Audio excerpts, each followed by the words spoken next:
You could start now, Chair. Good evening, everybody. Good evening, Dr. Walker. Good evening, Dr. Yancey. Good evening, Cheryl, and good evening, Dr. Brown. And good evening, commissioners. I would like to call to order the meeting of the Governor's Commission on African Affairs, May 12th. This is 6:11 p.m. I'd like to do a roll call. And Commissioner Adedina, Present. Commissioner Tokwe, Present. Commissioner Darcy,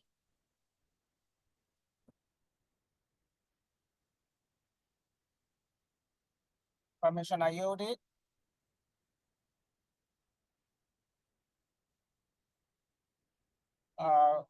Commissioner Marifat, Present. Commissioner Wambui, I'm here, thank you. Commissioner Barry, Present. Commissioner Atambong, Oh. sorry. Present. So sorry. This Okay. is Commissioner Yodit. I could hear you, but I couldn't figure out how to get to the right screen on my updated phone. God bless Androids. So All right. Commissioner Song, Present, Chairman. Thank you so much. all right, I'd like to, Mr. Chair, go ahead. just a quick point of order. Could you, commissioners, could you please turn on your cameras while we're on the meeting, please?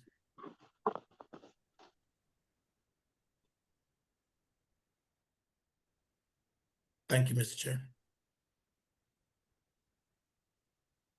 Okay, next on the, okay, so- Commissioner Darcy is present. I think I heard my name, but I was saying present. I didn't realize I was on mute. All right, good, thank you.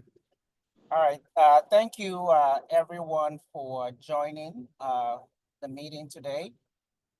I would like to start by actually thanking all the commissioners for job well done so far. And I learned a lot, through, my one-on-one meetings with some of the commissioners. I wasn't able to talk to everybody, but it was really refreshing to learn a lot about some of you. Commissioner Atabong, I'm sorry, I think you scheduled first, but I wasn't able to meet up with that meeting.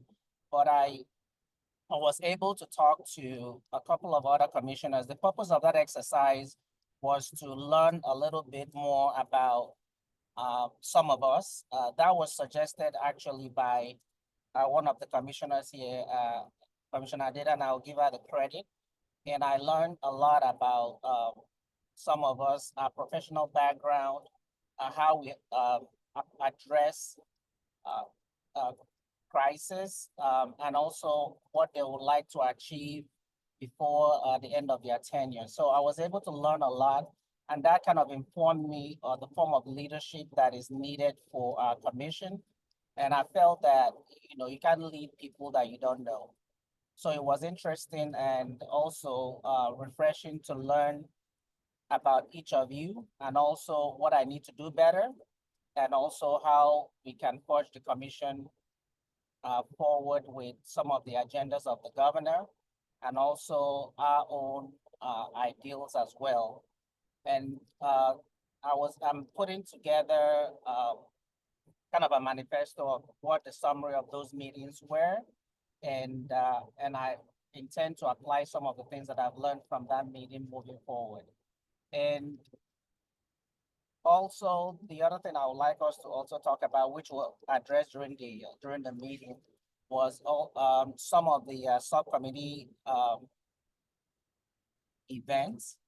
But moving forward, also, I'll be having monthly meetings with all the subcommittee chairs. So it's something that I'm gonna devote my time to do, and also I'm gonna communicate more, which I haven't, I didn't do it last year. But if you notice through my emails, every 2 weeks, I'm gonna be sending the chairs update, the things I'm doing in the community, and I hope that you share yours as well, so that it will be more of a collaborative ideal. So thank you, everybody, for participating in that one-on-one.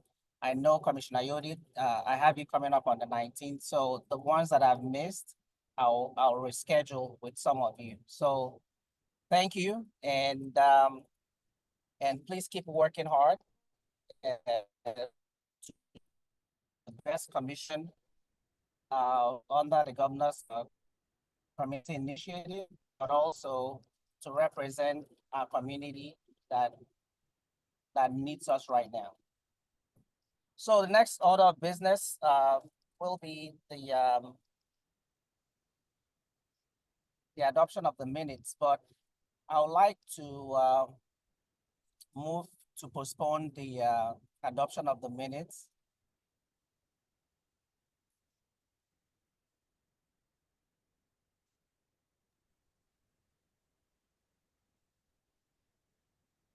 Somebody have to make a motion, Mr. Chair. Yeah, motion for that. Hello?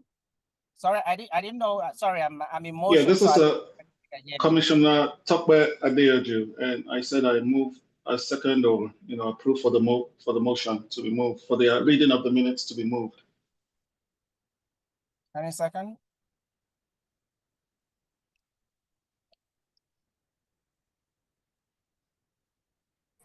I second Commissioner Omboy. Any discussion?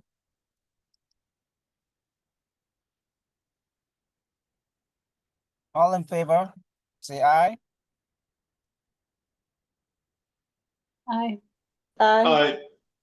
Aye.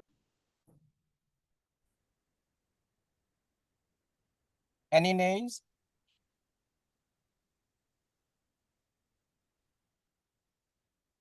All right, the motion is so moved. The next order of business is adoption of the agenda. I don't know if all of us have gone through the agenda. Are there any late additions? Executive Director? Sorry, not you, sorry, I meant Dr. Brown. My apologies. No, none on my side. Everything looks good on my side, sir. Okay, I'll ask for a motion to approve the agenda. Motion to approve the agenda?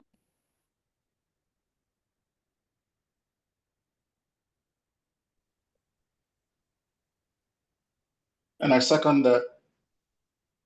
All in favor? Any discussion? My apologies. Any discussion? All right, all in favor, say aye. Aye. Aye. Aye. Aye. Any nays? All right, the agenda is so adopted. All right, the next order of business is the GOSI remark by Dr. Brown.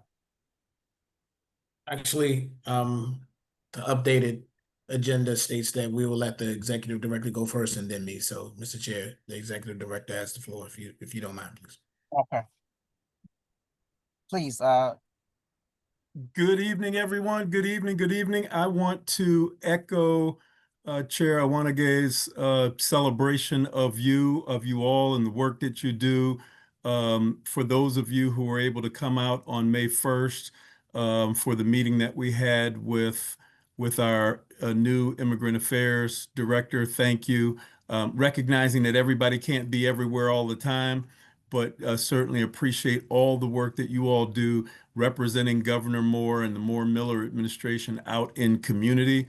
I would also say that as we come up on this next season, there's a lot that we're depending on you for, and I will say we talked about that on May 1st. We really, really need you to be sharing feedback with the administration, with us, um, on what you're hearing in community and making sure that you're up to date on what is going on from the administration that you can share out in community.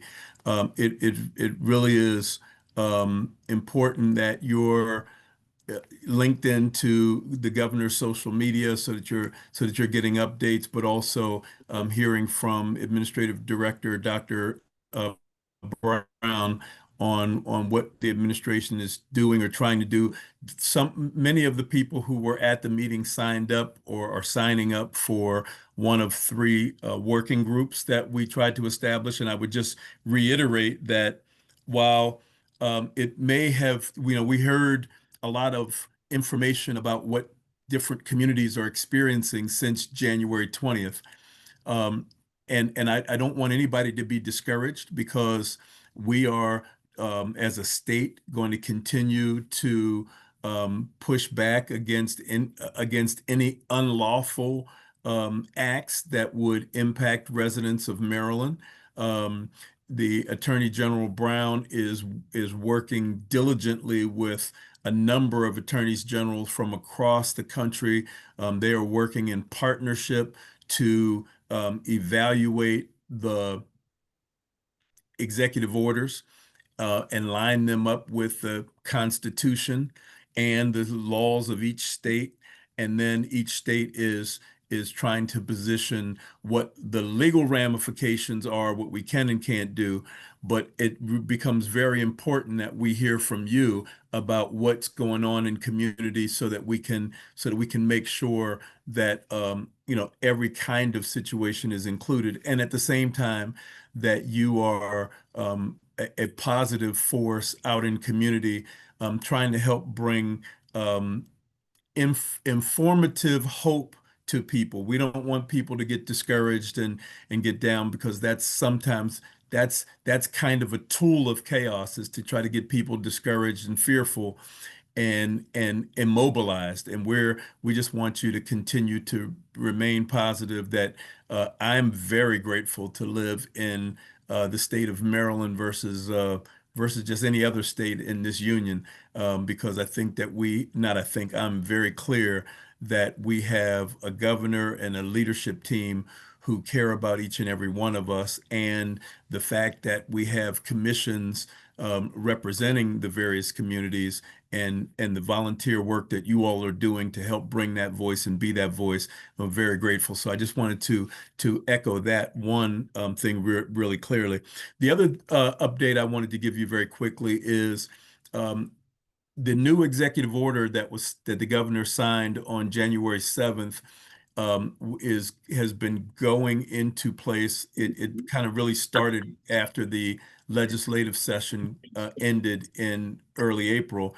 And I have reached out directly to all the commissioners who we are asking to consider another potential seat. The new executive order brings our commissions down from 21 seats to 15.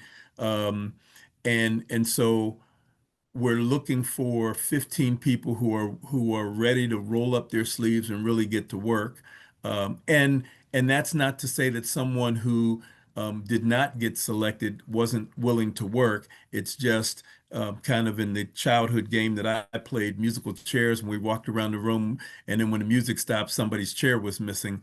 We really tried to look at people who first, based on attendance, and then based on those in your original application, if you put multiple areas of interest, the appointments office, who ultimately makes the final decision, the appointments office was looking at people that expressed interest in other boards or commissions that they may be able to be moved to. I'm asking everyone to stay engaged and stay involved. Our subcommittees all have to be led by a commission member, so all have to be led by one of you. But the members of those subcommittees can be made up of members from the community that bring various expertise, knowledge, and passion to help bring to do the work. So, it kind of does two things. It helps to spread the work out, but it also helps to make sure that we're not burning out the handful of commissioners that are busy doing a number of other things. And so it really allows us to reach out and expand and get more members of the community engaged in the work that you're doing, whether it be health, education, economic development, whatever the subcommittee work is. And so just wanted to give you that update. I was told by the appointments office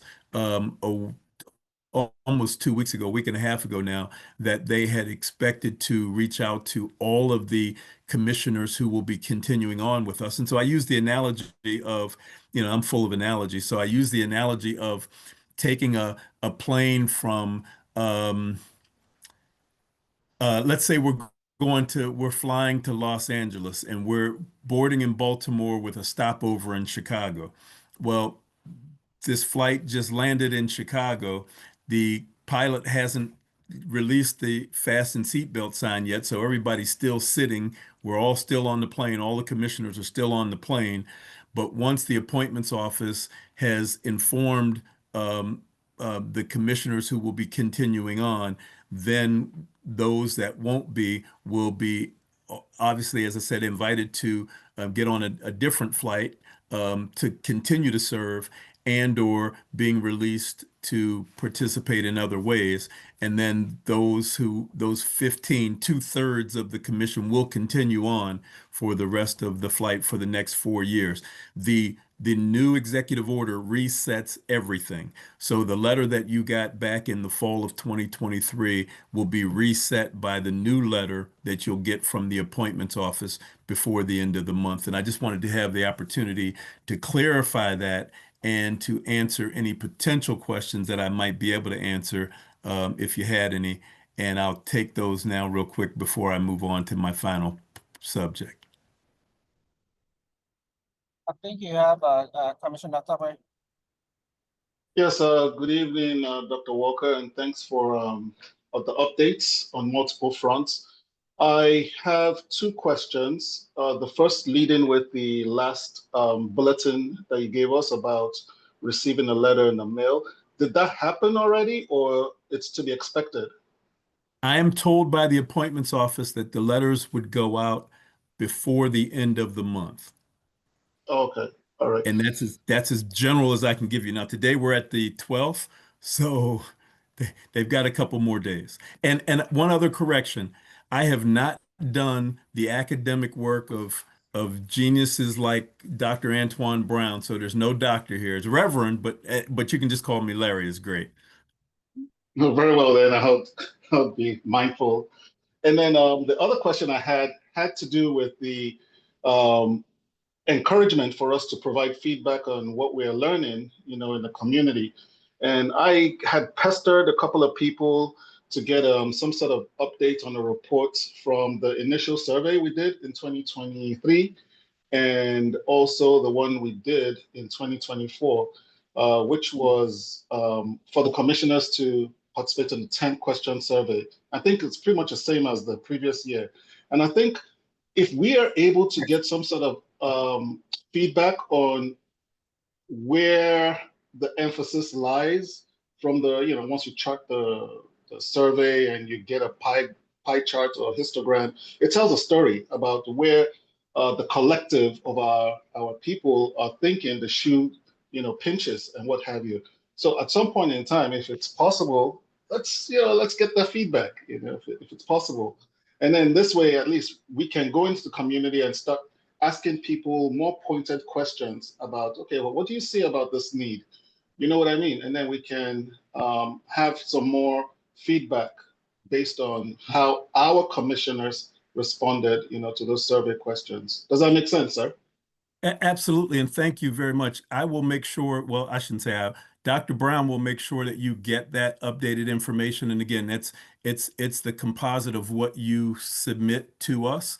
So we can give that to you. I would imagine you should be able to get that in the next few days based on what we've received back from the most recent survey. And the only point to the very specific point you made was to see if the survey that we did at the beginning of 2024, if there's any changes to that in 2025. We do have, and we can provide you with the 2024 results. That's already done.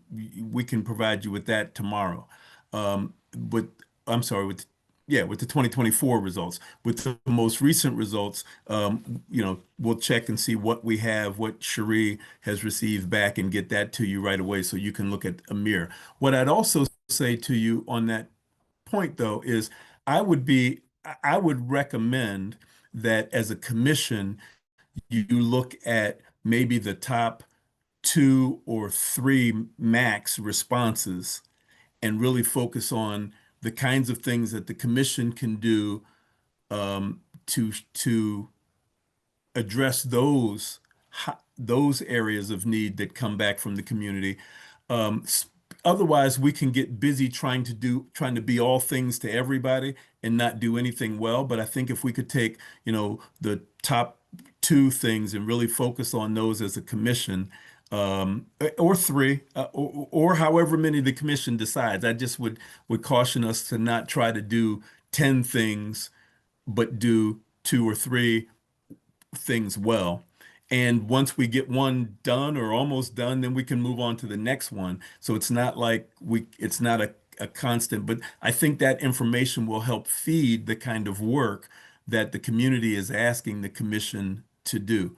I would, if I also could say that the other thing that I would want to add, the voice that we're looking for from the community, is also any impacts that these new federal executive orders may be having on the community. I certainly want to make sure that we're hearing those as well. And those things weren't not in the survey initially. Okay.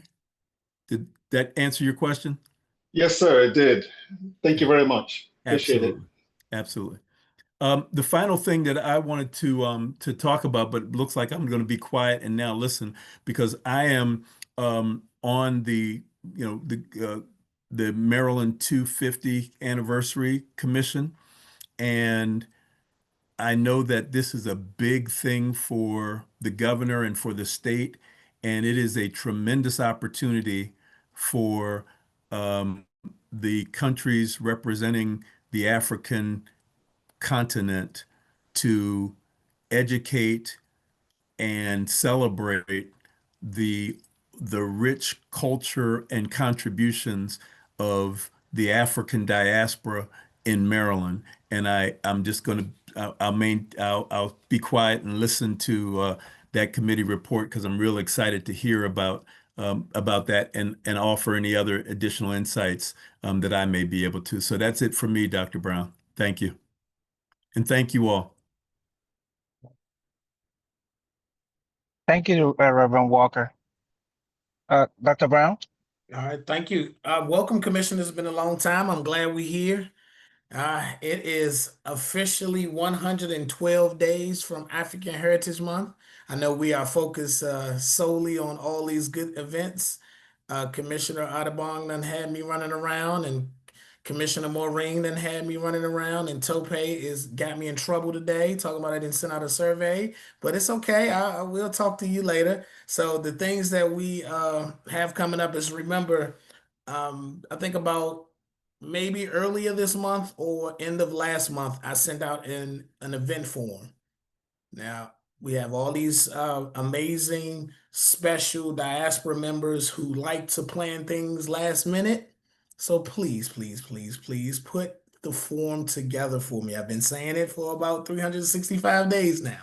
It's probably about 6 months. But remember, if you go over the events form that we had, in that form, it says it gives you a date and time of how many days ahead of time we need to put things on our calendar. So go through it, look through the SOP that I sent out, make sure, because that's going to be key for us moving forward, making sure that we have everything listed, everything put down. And one thing that I don't think that's in the event form that's very probably the second most important is please create a budget for your event. I don't think I said that, but please create a budget. I'm requesting that all budgets be done by June 1st, sent to me. I don't know if that's a Sunday, make it the Monday, which I think, if it's not, whatever June 1st is, please send me all your budgets for all the events that we have planned on.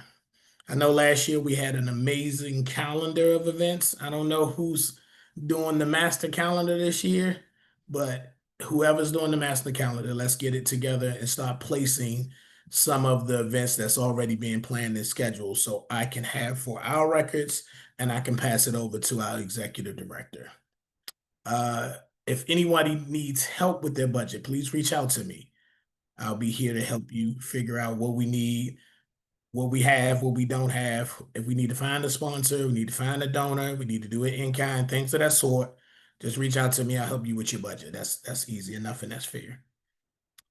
One other thing that I want us to be conscious of, I want everybody to please go to Amazon, get you a Robert's Rules books so we can be fluent in Robert Rules as we go through our meetings. I will put a link to one that I really enjoy. It's the short version of it, gives you the cliff notes of it, but it is very effective. So I'll put that in a link. It's about $7.99. Just purchase it for your own records because many of you are probably on boards and commissions already anyway outside of this. I'm looking at you, Commissioner Berry. I know you probably on 4, and the lawyer of you still can have 1 in your bag. So please go get that. And remember that that is what we go by as we do our commission meetings. Another thing is my annual report is due, which means your annual report is due. So all the great things in 2024 and up to date that you've been doing, please send it over to me in the email. I sent this email out probably about 2 weeks ago. I think 3 people responded. So make sure if you haven't sent that email, I laid it out so I can be able to furnish my report within the next, I think I got 18 days. So the end of the month, I've started already. The chair does an amazing job of getting me things over. So the report should be finalized soon, but I know we all stay in our bubbles sometimes. So please send me over what you have and what you have been doing and what you've done on behalf of the commission over these last 12 months. Mr. Chair, that is it for me and my report today, sir. You have the floor. Yeah, thank you, Dr. Brown, and thank you for that amazing intro. And also thank you for everything you do. I know you're always there when we need you. And as you said, Robert Rules, if it's new, please get that book. We are still, everybody, I know most people that are not on boards will be learning this. So at your convenience, go over it, or there's also some resource on YouTube that can help. Thank you so much. So the next order of business is the subcommittee meetings, committee feedback. So we're going to be starting with arts and culture, and that will be handed over to the chair, Commissioner Barry. So the last meeting we had with Arts and Culture, there weren't that many of us that came to the meeting.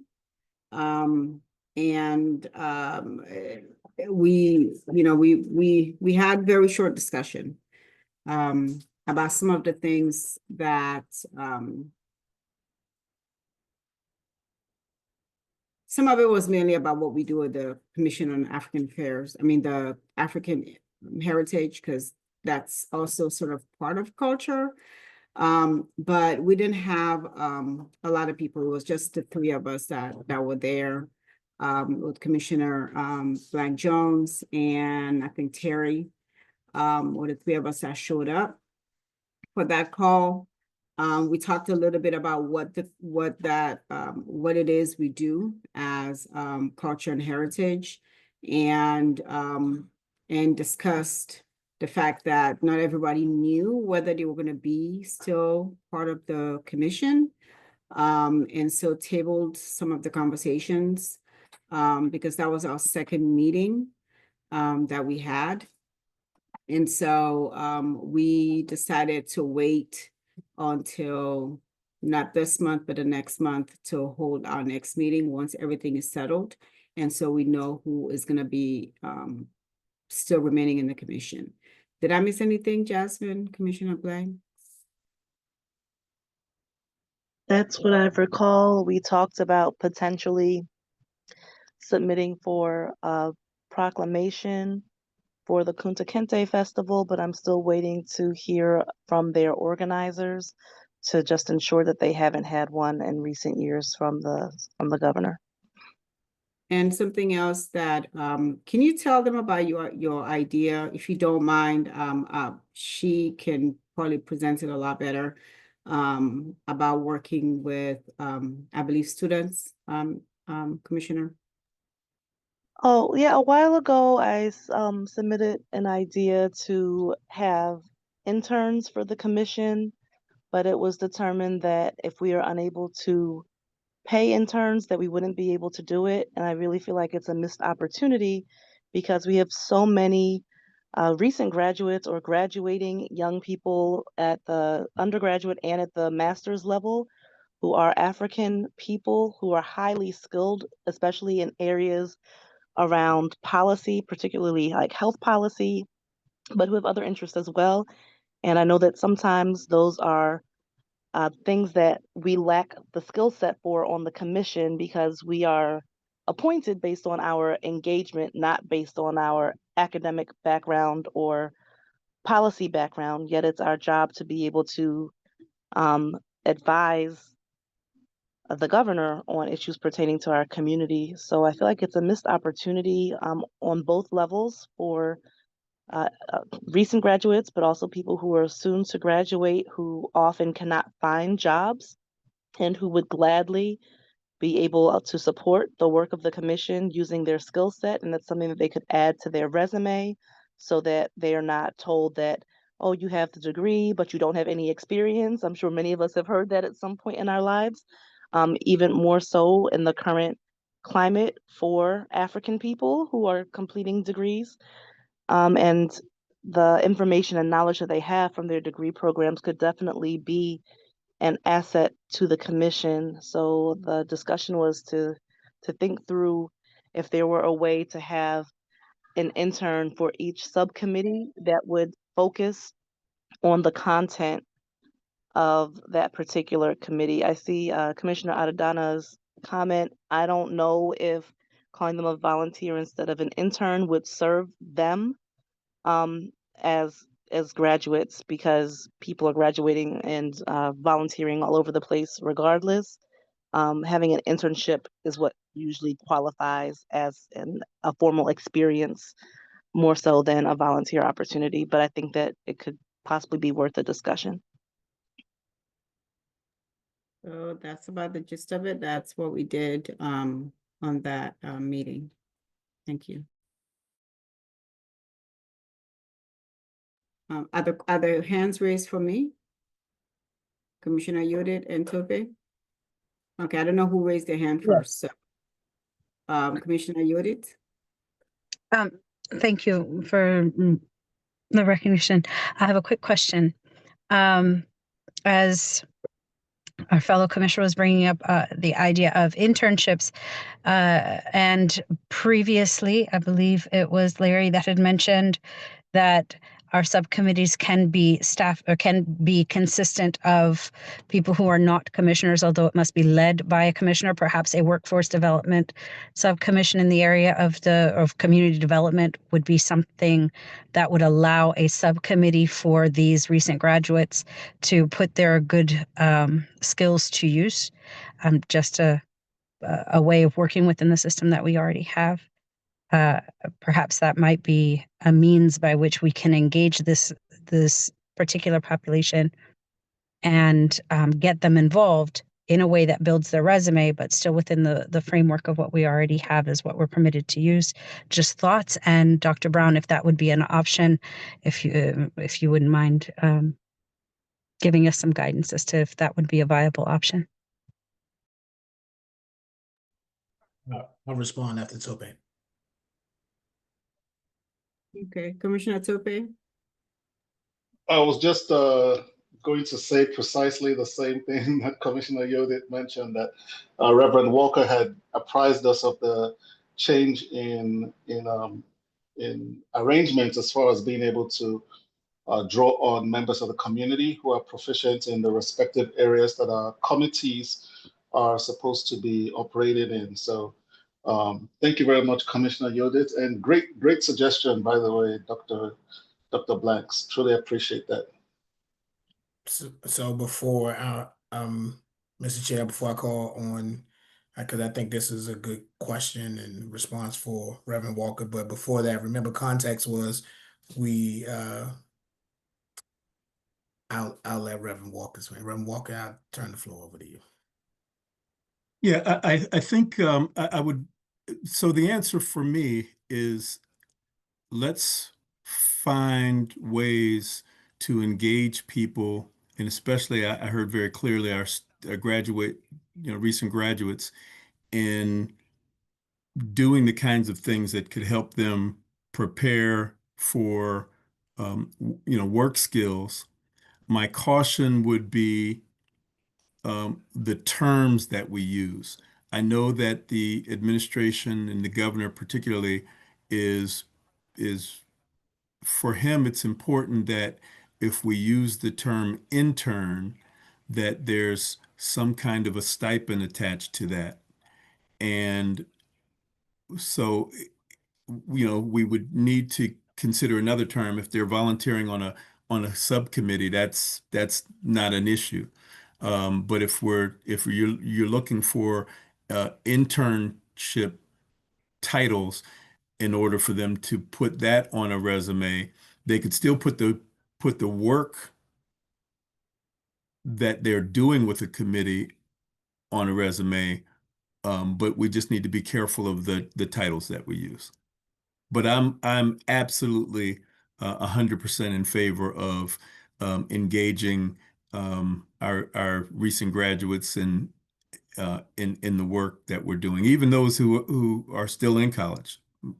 Very much in favor of that.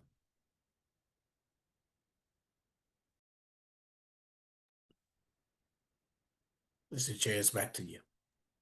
Okay, yeah, it's no more of a question, but I think that after the conversation I had, one-on-one I had with Dr. Blank, I also had a meeting with the president of the Prince George's County Community College. So they're also on board.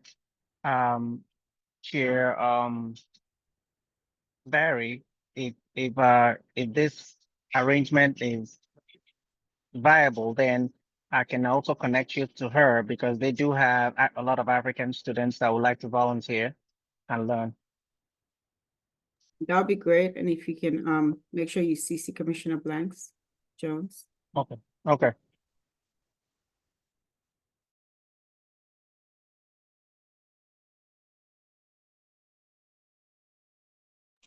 I just wanted to add something in terms of the opportunity for recent graduates to serve, that as we establish our partnership with academic institutions that will refer to students, we should not only focus on the culture committee. I know it was something that was brought up in arts and culture, but also look at the different committees within the entire commission, whereby the students can be dispersed within the various committee to, serve and gain the experience that they are looking for as well.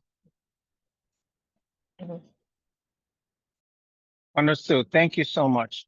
And thank you, Arts and Culture, for all the work you're doing. And we'll be submitting the written reports to Ms. Sherry. And I think I don't know if she's copied on some of the emails, but please, Commissioner Barry, to forward the written summaries of your meetings to Sherry so that she can keep it.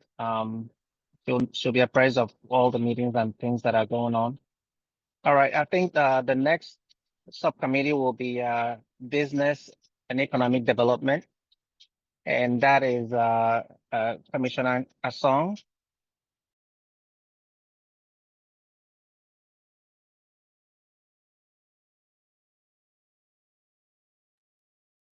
Yes, Chair. Good afternoon, good evening, everybody. Thank you so much for this opportunity um, to speak on the subcommittee for business and economic development. We have, I think, the chairman as well, Ian, and Campbell on the online if he wants to, see we're at any point in time. We've had a couple of meetings. It's actually very, engaging and exciting in the past couple of weeks. And, we, kind of, came together, brainstormed, and thought about a couple of activities that we plan on doing. Um, uh, the first is we spoke about the possibility of putting together a town hall where we could, call the business community together, listen to their concerns and, hopefully gather enough data to be able to create, policy and just build on this on our future events. And we also spoke about, one of our subcommittee members, actually updated us today about getting a table or a stand at an African festival that is coming up, which will still be a data centric event, just able to speak to the African community business owners around and get enough information on how we can help them or some of the issues that they are facing. With these two events, we spoke about a bigger event after that, which would be a business seminar. That with the data that we collect around the community, we want to be able to partner with the Maryland Africa Chamber of Commerce and do a business seminar similar to what we did last year, but maybe on a more bigger scale and with more very data driven uh, talks or directors or just folks that can really answer some questions from the business community. And outside of that, we spoke about having a business network event where we'll just bring business folks together to connect with one another, exchange cards, get to know each other, and that is something that we're working on as well. And then at the end of the year, hopefully we can do a community event in partnership with maybe the police department, the fire department, or different departments within the state, just to give back to the community and make our presence felt. So right now, there's a lot that we spoke about. There are different activities that we want to be able to carry on concurrently. And I'm sure, Dr. Brown has already gotten, one or two requests from the members of the business and economic committee, subcommittee on these various issues. We understand that there is, a time frame, I think 60 days or more, preferably to organize an event. We are cognizant of that. We understand that there is an SOP to request and organize an event. We are going through that process and want to make sure that with the help of Dr. Brown's guidance, we can follow policy and do things the right way. So there's a lot of moving parts for those who are in different committees but have the skill sets and the resources that we need. Trust that we are going to be reaching out to you to ask for your support as we put these events together. One thing that was very central to us, and it aligns to the thing what we have said here before, is the ability to use young in the young adult or to use just actually the young adults who are available to be part of the organization of our events and even part of the audience, for the audience, so that we get to have an opportunity to work with them, to inspire them, to teach them, and actually to learn from them as well. So again, but want to make sure that we do all of that within the guidelines for the board. So in a nutshell, Mr. Chair, we've had a couple of meetings. We're feeling good about the meetings. We're excited about some of the ideas we'll put together, and we really want to get these things done. Thank you. And, there's other members on the committee, Chairman Ian and, Maureen and the others. You can chime in if I missed something. Thank you so much.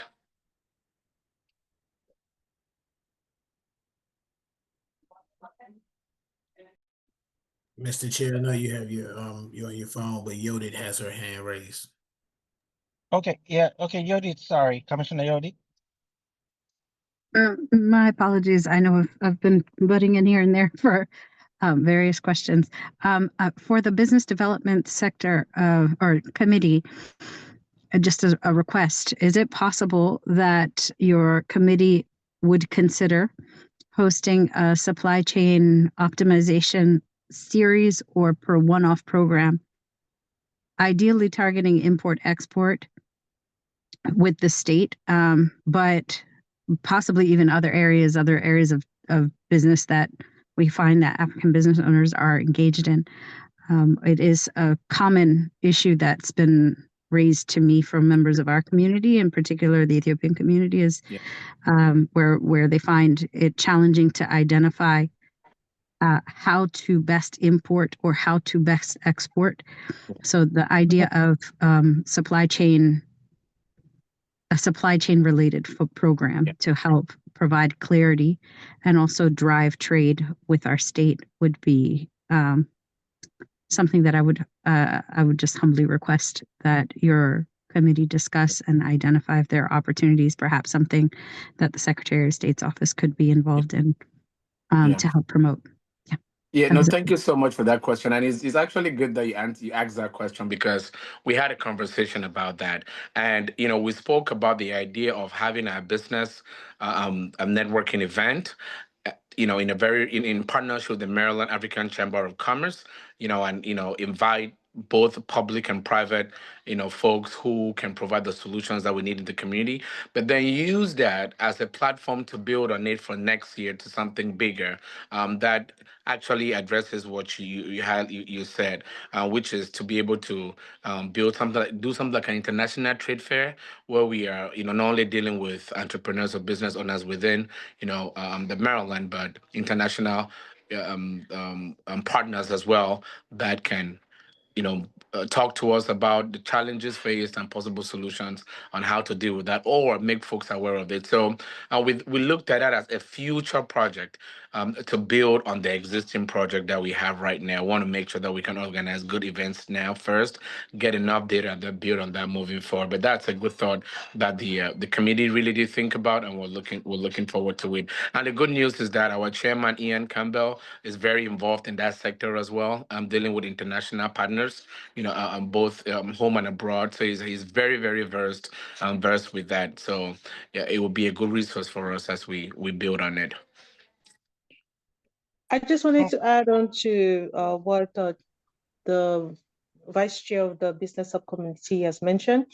The business seminar that we plan on having in September is actually a solution-based discussion forum, whereby is being built on the town hall meetings that we are going to have. And what you mentioned is one of the items on discussion, whereby my thoughts were actually having the director of, I don't know how to call it, the custom or import and export, and also the Port of Baltimore and how that operates, because a lot of our community does import of African food or other African goods that the African community consumes on a daily basis. And then also when it comes to international trade, how does the governor's office work with citizens that are here in Maryland that want to expand, or businesses that are out of Maryland but want to expand into Maryland, being that their diaspora populations are growing rapidly and they want to provide services for them. So it is going to be a starting point of what will be very big in the future, whereby the international trade fair, which we want to start doing, and this event this year is going to be a pilot that will lead us to having an international trade fair that will be a signature event for the African community, and that is connected with the governor's office in the future. Okay, thank you. Thank you, Commissioner Darcy. Commissioner Yodit, I think that in line with your thoughts, there are two good things. One is that the Department of Commerce, the Maryland Department of Commerce, they have a program. I think they call it the Gateway to Maryland. I forgot what the specific name, but what that program does is it does help Marylanders that are trying to export their business or businesses to the international community. and they have several offices all around the continent. And I think that they are part of the group that also spearheaded the governor's mission to Korea. And so that is an aspect that we can bring to bear, which is the Department of Commerce to kind of educate our citizens and our business people on that, on how that is done and how that can accentuate what they do.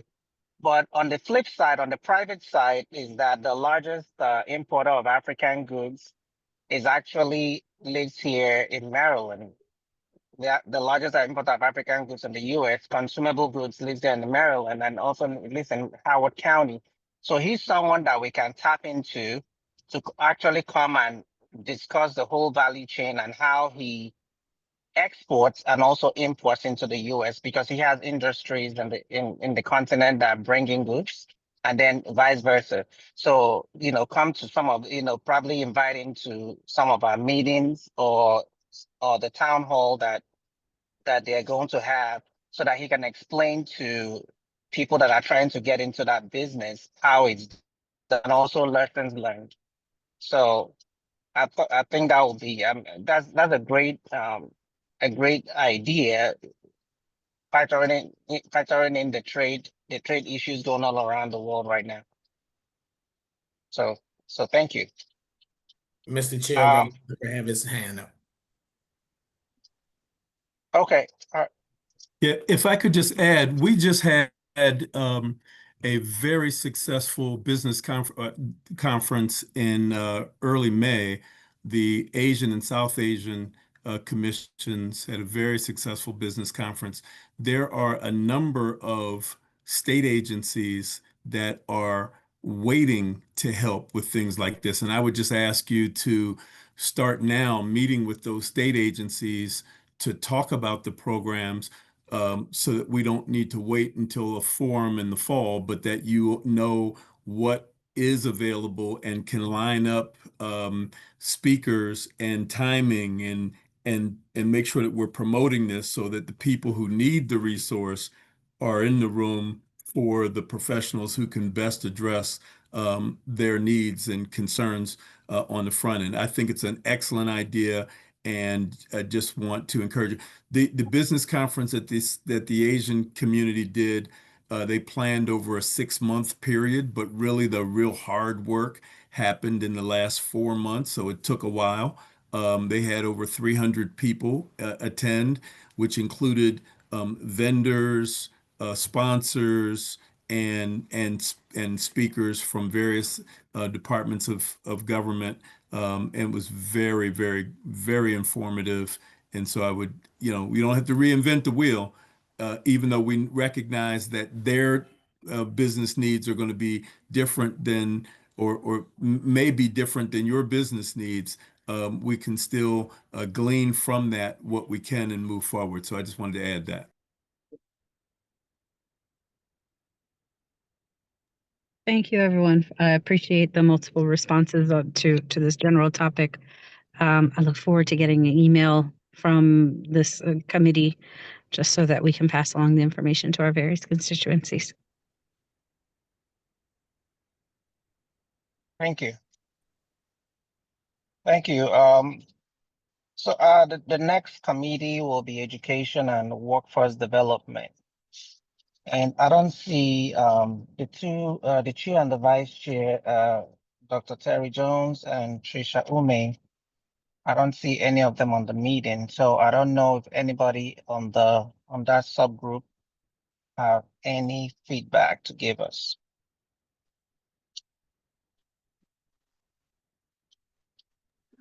That committee is still trying to arrange time to meet. It's been very difficult to sync everyone's calendars. That's something that Terry Jones is working on actively for the committee. Okay, all right, so we'll skip that. So the next subcommittee will be health, and that is Dr. Katabong and Mr. Tope. Over to you. Thank you, Chair Wanage. Good evening, everyone. So, quick update and report. We met last month, I want to say April 16th, and we are going to organize a community health fair. And we all agreed that our theme was going to surround something along the lines of food for medicine. So, with that being, eating healthier to target chronic diseases. So we are targeting, African food stores, African food vendors. We also want to make it very interactive. So we want to have maybe some dance performances of African culture. And then if possible, we're looking maybe to do, we'll have a keynote, and depending on how things go, we might have a panel discussion if we could fit that in, but it'll be like from a 10 a.m. to a 5 p.m. type of fair. And so we were looking to secure venues, be it at a church or a community college. So Dr. Brown had mentioned earlier, I sure did have him running around. So him and I drove around PG County the other day trying to look at spots that would be fitting for our event. And so we were able to secure Reed AME in PG County, and that would be more slated for. So some of these updates our members don't know because we have our upcoming meeting on Wednesday. So some of these things happened in the last week. So they'll find out Wednesday night at our next meeting. But we do have a location secured, and the date has shifted. September 27th was tricky. That was what we were hoping for, but we have it now for September 6th. So we are now coming up with a list of participants, vendors. We want to reach out to the PG County Health Department, Maryland Medicaid, SNAP, see if we can get people signed up for those type benefits, any kind of food benefits, insurance as well, for those that may qualify and don't know, get a list, get some people signed up for those type benefits for the state. So we wanted to make it very informative for the community, have music, food, things for kids, that type thing. And then we want this to be a recurring event for our commission to happen every year in September for African Heritage Month, African Immigrant Heritage Month. So yes, this will be recurring. This is going to be our first, and we're going to make sure this happens every year as long as we are a part of this commission. That's for sure. Tope, I know you have some additions. Yes, thank you very much, Commissioner Attabong. So we are required to have at least 2 events over the course of the year. We were successful in coming up with the ingenious idea of finding media outlets that the Commission can feature and be able to disseminate important health information, resources, or bulletins that's coming from higher up, whether it be the state or the counties, that can be valuable for members of our community that tune into those types of media outlets. So part of the effort was to do some research, find out who the news publishers are in the African immigrant community. There are a few publishers that have newspapers or might even have podcasts. And we're able to identify so far a weekly podcast that happens on Mondays called Medical Mondays with Dr. O. I had a conversation with the host of the program, who coincidentally is actually having a multi-part series on sustainable food production and encouraging healthy living, eating organic food and things of that nature.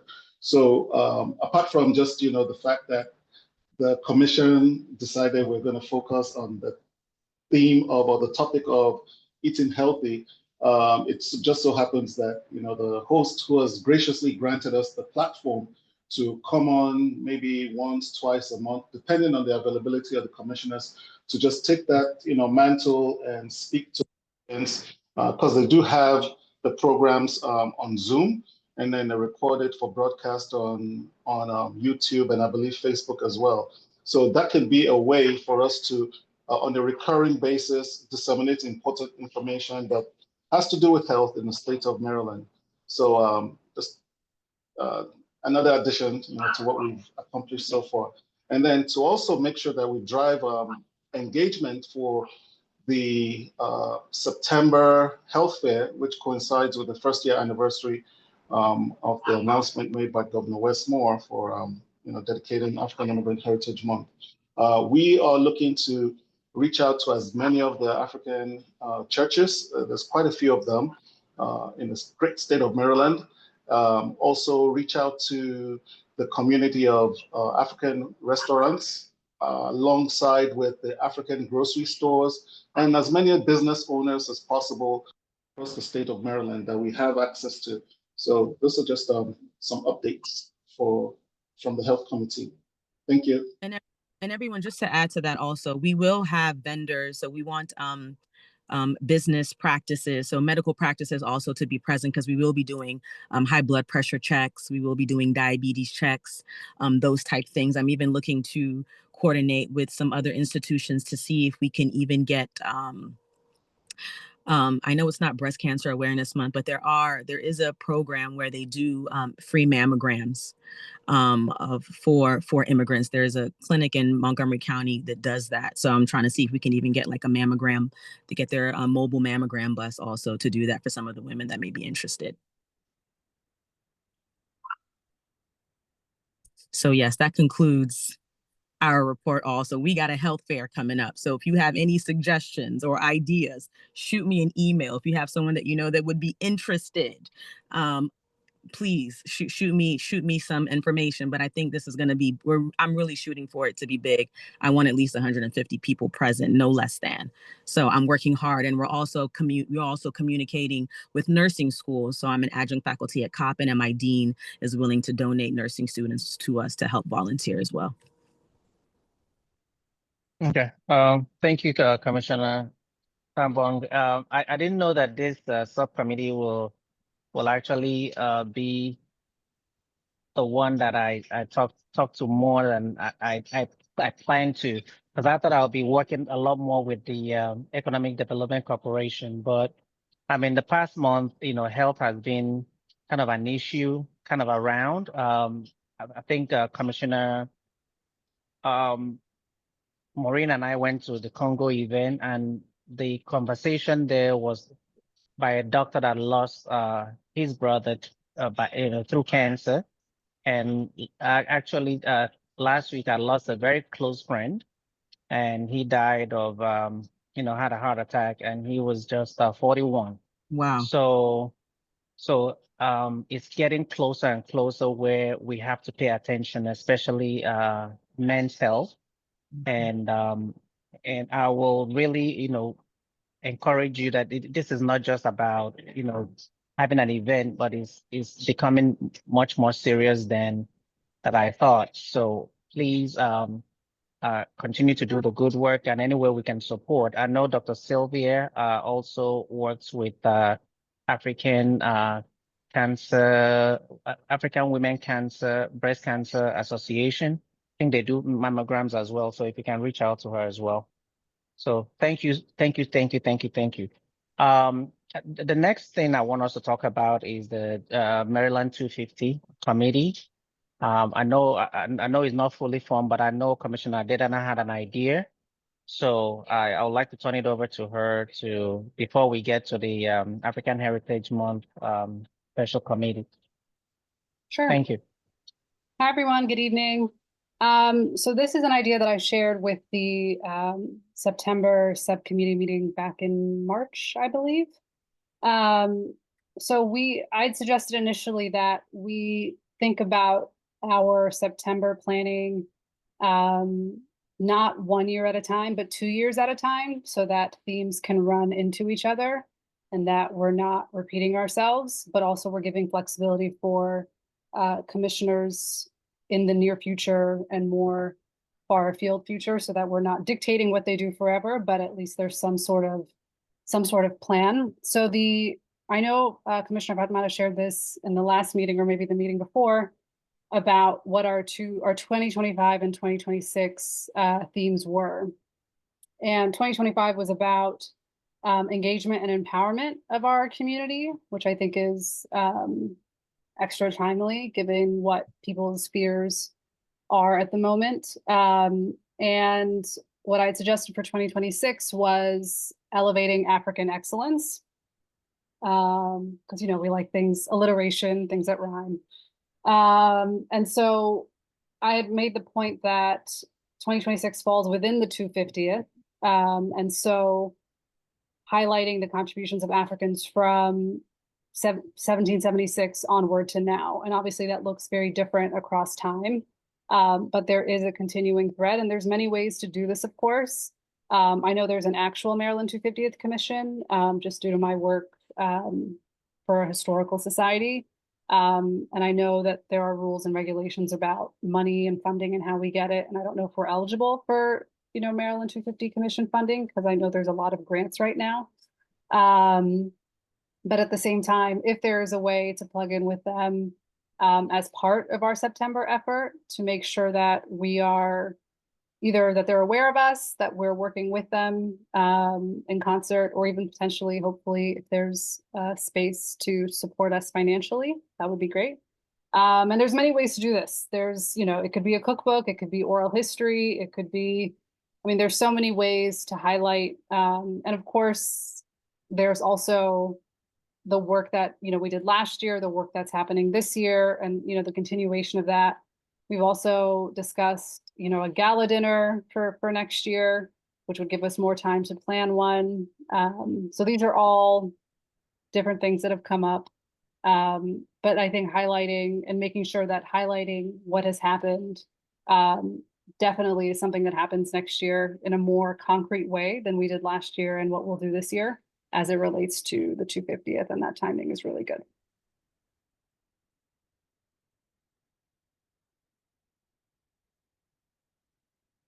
And that's all from me.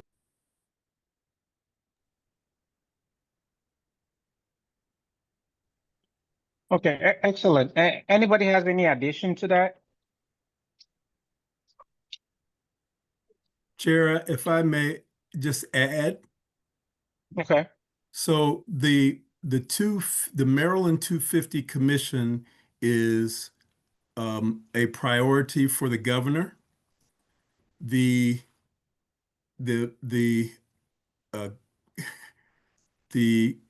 African Affairs Commission is the governor's Office of African Affairs. So certainly the tie-in with the 250 Commission is something that the governor would like to see all of our commissions be involved in at some level. And as you said, very clearly, there are any number of activities that that the commission could engage in. There are a number of county and/or local municipal events that are happening. It would be the desire of this office that the commission choose something and either do it as a part of the 250 Commission and/or something that could be potentially replicated in different parts of the state as to be more inclusive. And again, it doesn't have to be, anything big or elaborate, or it could be. And many of the commissions are doing some of the things that they do in their annual celebration and tying those things in, because there are going to be people who come to these events for any number of reasons. So if you could imagine, you go to an event to see somebody that who's performing in one thing, and while you're there, you see other things happening that you never knew about but are learning. So we're trying to make this an opportunity for learning. It's culture, history, and civics are the three themes of the commission. So picking any one of those or all three of those pots is just a little more that you can consider. So I'm available and will be available to also share and offer ideas as a member of the commission. So thank you, and thank you for that report. Welcome. Thanks for listening. Thank you, Reverend Walker, and thank you, Commissioner Adedina. I'll hand it over to Commissioner Berry Before for the you do that, September. Mr. Chair, before you do that point of order, Commissioner Yoder had her hand up. I don't know if she had a Oh, question. sorry, I switched over to my phone, so it's hard to see people's hands. My apologies, Commissioner Yoder. Sorry. It's no problem. I appreciate the time. Piggybacking off of what Commissioner Adedina was pointing to about the potential of using, I particularly what resonated with me was the idea of there being like a published cookbook, perhaps, and then also the idea that that at the state level we want to possibly see if we can't design something that would tie in each respective county. Perhaps we could encourage each at the county level to host an African food fair for Maryland 2025, and then have them vote on their top recipes by region.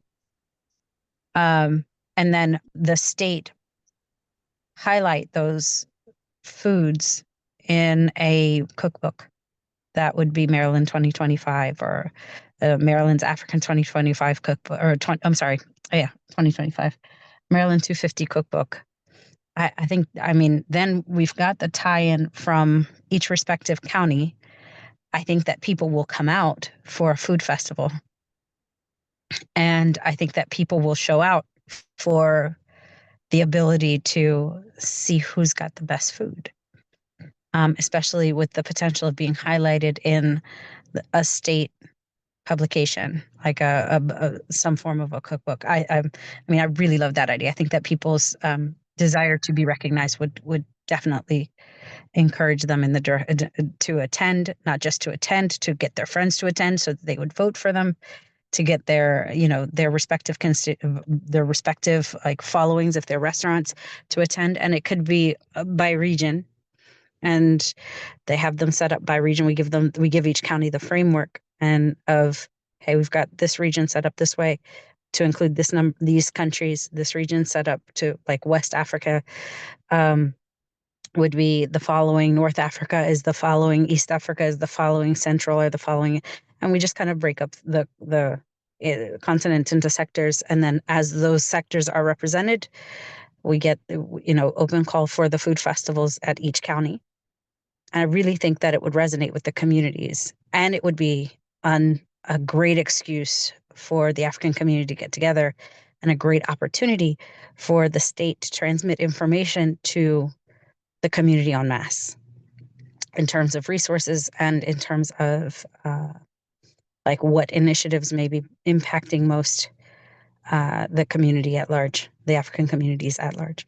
So that was my thoughts, just a marrying of the two concepts, and that I genuinely believe would, if organized well at the top, could be disseminated to the counties for follow through for those who wish to participate. Maybe you have counties that wouldn't want to participate, their choice. But, for those who would, I don't think that there's a question that the constituencies within those counties would come out for an African food festival that stands to highlight their culture and give them prestige if their dishes, if their restaurants or whatever are recognized as the best or as noteworthy. Mr. Chair, you have two hands up. You have Commissioner Adedina and Commissioner Tope. And you're on mute, sir. So I just wanted to share with Commissioner Yogurt that there is a African Restaurant Week coming up next month between June 8th and June 18th. So perhaps after the call, we can look at how that can tie into what you just described to us. Okay. Thank you, Commissioner Tope. And I know that there's this is Commissioner Tope, you're talking about the Maryland food festival, right? Not No, this DC. is a Not the no. restaurant week in DC. This is Maryland. Yeah, the same organizer. He kind of like hosts it Okay. all over the country, right? Okay. Okay. All right. Thank you. Thank you. Yeah, one All more. right. Yeah, one more hand. All right. All right. Commissioner Adedina. Sure. So I thank you, Commissioner Yodi and Commissioner Tope for the additional info. One thing I wanted to remind folks of is that, oh, I can't remember what, oh no, it was September last year. So September last year at the Montgomery County African Heritage Month, I was at a table with Council Member Will Jawando. And I want to say Commissioner Fatmata was also at the table when this conversation happened. Correct me if I'm wrong, Commissioner Fatmata. But basically, we were talking, and 5 minutes later, we came up with Jollof Wars because we know that our West African brothers love nothing more than to compete on who does it the best, or first, or last, or whichever. I'm not involved in this discussion. I'm not trying to start a fight. I have no preferences here. All I am saying is we had discussed, if each county kind of hosted their own, American Idol Master Chef of Jollof Wars, and then every county kind of submits one, and then there's a taste tester, which will volunteer as tribute to be a taste judge, and with anyone else who wants to participate. And that could be, again, something that either is for next year or something that kind of happens in the interim. And again, this is something that even arts, culture, and faith could do. It doesn't have to be a September thing, but I know it's something that we've talked about. And there is already buy-in with one local official or elected official. So yeah, wanted to make sure I said that before I forget, because it's related to what we've just talked about. The initial idea was to do July Jollof Wars because, again, that rhymes, or that they both start with J. But obviously July is coming up very, very soon. So I don't know if that's a possibility, but yeah, making sure I share it before it gets lost. Thanks. Thank you. That conversation is still ongoing. Thank you. I don't know if anybody else has any contribution before we, but I think we'll, Commissioner Adedina, for you to put together with Commissioner Yodit an idea on the 250 idea, and at some point in the future, we'll probably form a 250 commission subcommittee, or tie it into the special subcommittee on September events. But we'll have that conversation in the next meeting. I have something to add. Sorry, I'm still trying to figure out how to use the hands up emoji on my phone. Adding on to some suggestion for the Maryland 250 and the theme proposed by Commissioner Adedina on African excellence, if I'm correct. One of the projects that I want to propose is actually contributing to the state archives, the impact of African immigrant communities, because I don't know if there is already an archive of the contribution of African immigrants in the state archive, but that is something that we can start and then build upon. So who are some of the leaders within the African community that have contributed so much in their different respective field?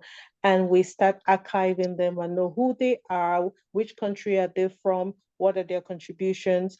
And if we start now to next year, that can be a project that we unveil as part of the contribution of the 250 in elevating African excellence. And it will be a project that will just be built upon year after year. That's my proposal. Okay. Can I comment on the archival process briefly? Okay. Go ahead, Commissioner Blank. Thank you. Since a lot of different events are being named, that could be a really good opportunity to reach out to an organization that, sorry, my kids are talking back, be quiet kids, that does digital community archiving, so that as people are coming out to our events anyway, we can help capture those stories through their own documents and have them live in a repository so that it's community driven, what counts as important for being archived. And there are a number of organizations that work that we can partner with. Okay. So, okay, all right, we'll Commissioner Blank will reach out and figure out how to connect with that that entity and see how they do theirs, if you're already in touch with them. Yeah, thank you. All right, thank you. All right, Commissioner Barry, over to you for September subcommittee. Thank you. And just as a side, the decision was made a long time ago. It's Sierra Leone. Just saying. Oh. Okay, so we had our monthly meeting. It's on the third Friday of every month. So our next meeting is going to be this Friday. Last meeting was on the 18th of April. So I'll summarize because we get into the weeds when we have our meetings. So Dr. Brown attended the meeting, and we thank you, Dr. Brown. He provided us with information about the appointment process and the changes that were coming up. He advised us to create a budget for September Heritage Month and provide it to him so he'd be able to get it to the state with enough lead time. He also indicated that he will help look for a location for us for the proclamation and celebration of the proclamation of September Heritage Month. And he will, of course, once we give him everything, notify to ensure that the governor is aware, and will be on his calendar for him to show up to read the proclamation on that day. So we held our meeting. We had long conversations about what we want to do. There were choices of doing it sort of how we did last year, do a little thing at the government house, and then do something later. Then we decided that it'd be more feasible to have one event to ensure that the public is able to attend, because we do believe the public will want to see the governor read the proclamation. So our final decision was to have one big event, hoping to have 200 to 300 people attend that event and be able to be present for when our governor proclaimed September as African Heritage Month for the second time in the history of the state of Maryland. And so Dr. Brown has been working with us and being very patient as we move forward to try to get a location that we believe would bring the community to attend this event. And we also need to work on finalize the proclamation and the wording itself for the next one. And let's see. Also, we had conversations about whether we want to have an African Diaspora Scholarship Fund. We had a discussion about that, where in our efforts to have the events during the month, maybe to raise funds for scholarships for African Diaspora high school seniors, and using some of the and as we do that, we try to help some of our young people here in the state of Maryland. And we said we will look up and see about further options to consider, and possibly reach out to embassies for potential support. We don't know how that works with the state.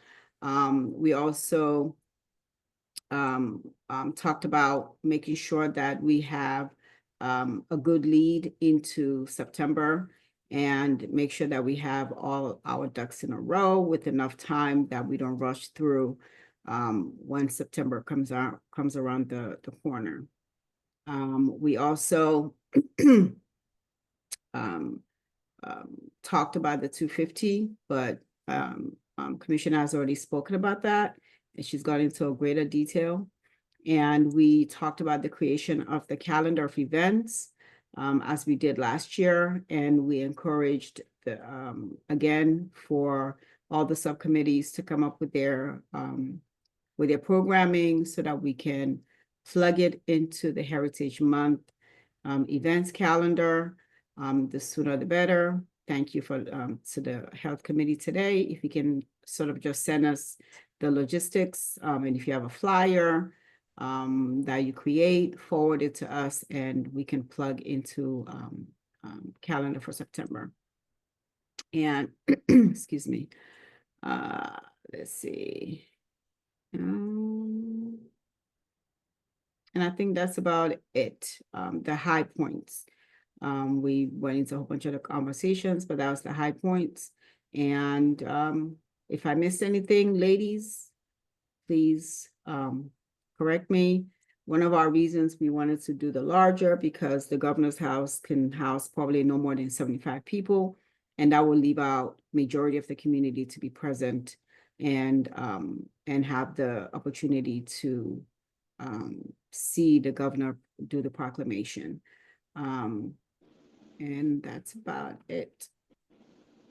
Ms. Fatmata, thank you very much for the briefing. Dr. Brown, I wanted to make a proposal in terms of reservations, because as we plan this event, if the office can, once we have the date and the venues secured, if the office can set up reservation links or registration links for each of the activities, so that the various subcommittees can send it out for the community to register, to give us a heads up on the head count of what we'll be expecting.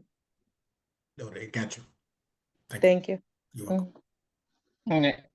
Eventbrite is always a good Yeah, way.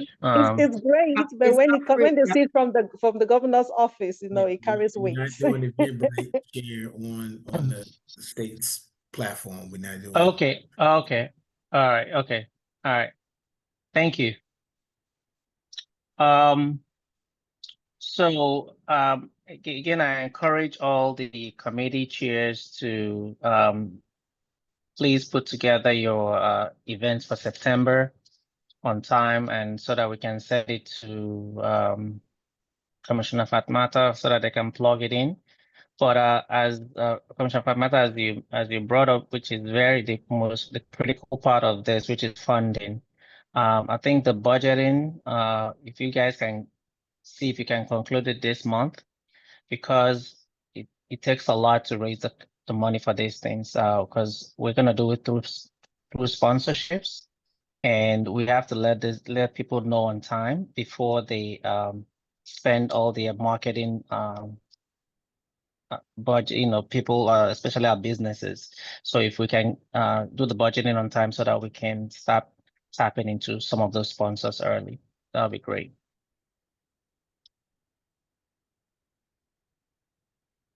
So if no other comment, we will go to the next order of business. The next is public events. Mr. Chair, I got one acknowledgement. Okay. On, I think it was last Saturday, I just want to give a shout out to Commissioner Wamboy and Commissioner Berry. Both of them had speaking engagements over the weekend, and I just wanted to say I was at Fatmata's speaking engagement. She closed out an event with M&J Solutions Foundation for their second annual Immigrants Excellence event, which was amazing. Also was a keynote speaker, so thank you all. I think Vincent came through to sit down on their panel, but just wanted to say great job and kudos for all the things that you did on that weekend. A few weekends back, we did the Afro Thrive event, where we actually went out and planted some good vegetables, and got to be able to take home some tomatoes, which I'm here to say they have not died yet. So it's still good, still to go right there. Just so remember, commissioners, all the events that you attend on behalf of the commission. Make sure I get those. Please take plenty of pictures. Please send them to me right away. You can get them to Tanea so we can post all those things that you do in the community. And I know you're doing them, but you need to send me the pictures and a briefing on what you did for the. But that's it for me, Mr. Chair. Thank you. Okay, and also another shout out to Commissioner Wambui. I attended an event that she also spoke at the Congolese Women of Baltimore, and that's where I highlighted the doctor making a speech about healthcare. So she had a powerful speech and got a standing ovation. So I got to take some of the pictures, and I don't know if I shared it yet, but it was an amazing event. So as Dr. Brown said, I'll re-echo if the events you attend on behalf or meetings you attend on behalf of the commission, please share. And I'm also guilty of not letting Dr. Brown know on time on some of those events, and I'll make sure that changes. Thank you.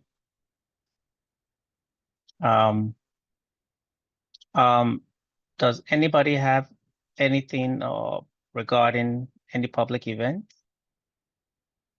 that they attended or it's coming up that we all need to show up at? So yeah, apart from the Africa Restaurant Week, there is the opportunity there was actually going to be 2 events that's taking place on the weekend of May 25th, which is Memorial Day weekend.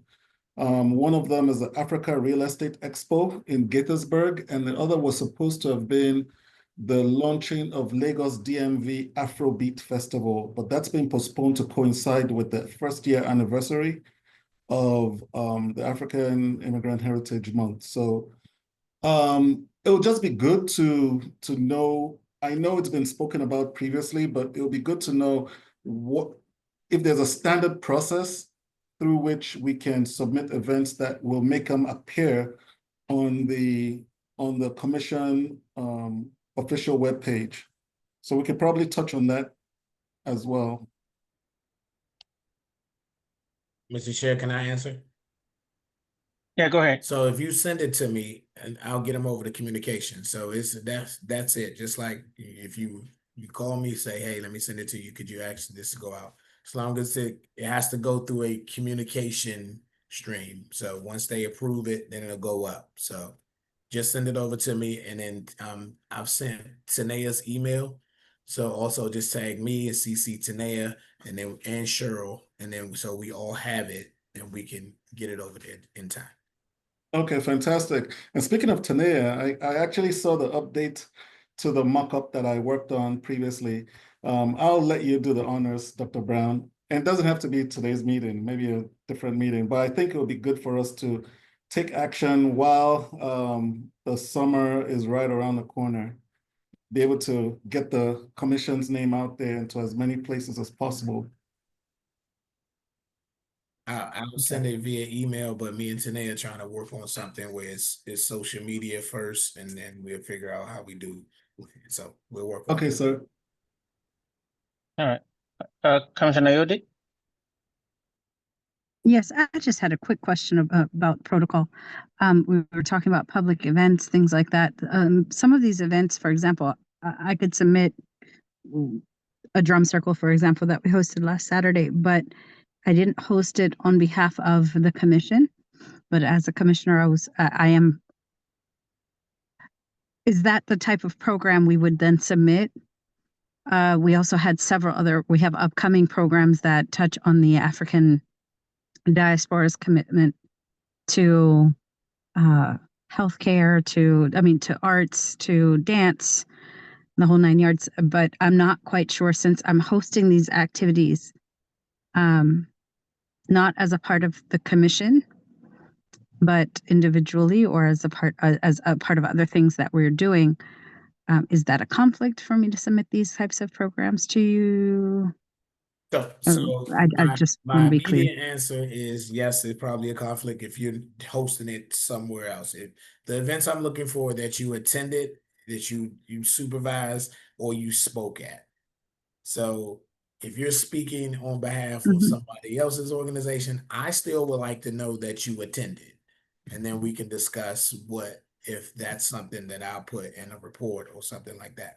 But conflict of interest on the behalf, this is just data to say, hey, our commissioners are represented in their particular region. So yes, send it to me. We'll discuss if, where, and how it should go and be reported. Okay. No problem. Thank you. You're welcome. Okay, all right, thank you. I know Commissioner Campbell had or was part of a huge event during the World Bank IMF meetings, and I know a lot of people attended. So, but I missed that one. So thank you, Commissioner Campbell, for all you do in the community as well. So if there's no other questions, I'll go to the next thing, which is my closing remarks. So thank you, Reverend Walker, for joining us today, and Mr. Yancey. I don't know if they left already, but okay, I think they're gone. But also thank you, Dr. Brown and Cheryl. Cheryl, especially for, I know sometimes we get things late to you, but thank you for all you do for the commission. Thank you, everyone that attended, all the commissioners. Please continue to do your best to serve our community.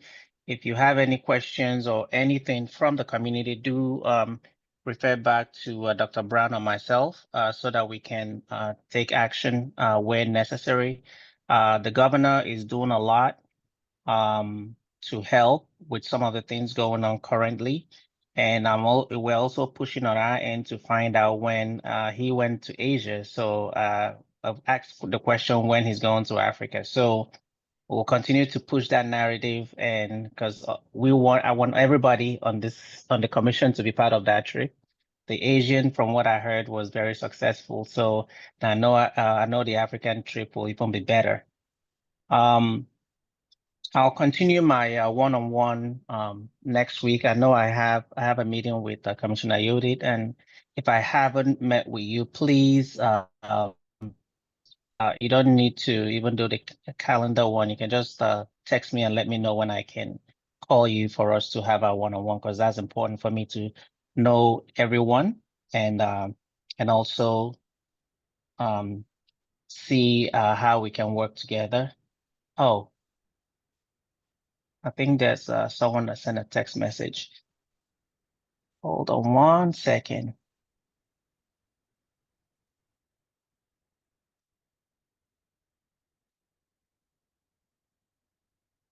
My apologies. Sorry, I'm trying to navigate this. Right. Okay. All right. So, all right. So yes, there's a conference on the 23rd at the University of Maryland. My apologies, Ms. Janice. Yeah, you did send the email. I will share with the commission. Forwarded it to Dr. Brown, and we'll discuss it and also figure out how we can attend and be of support. So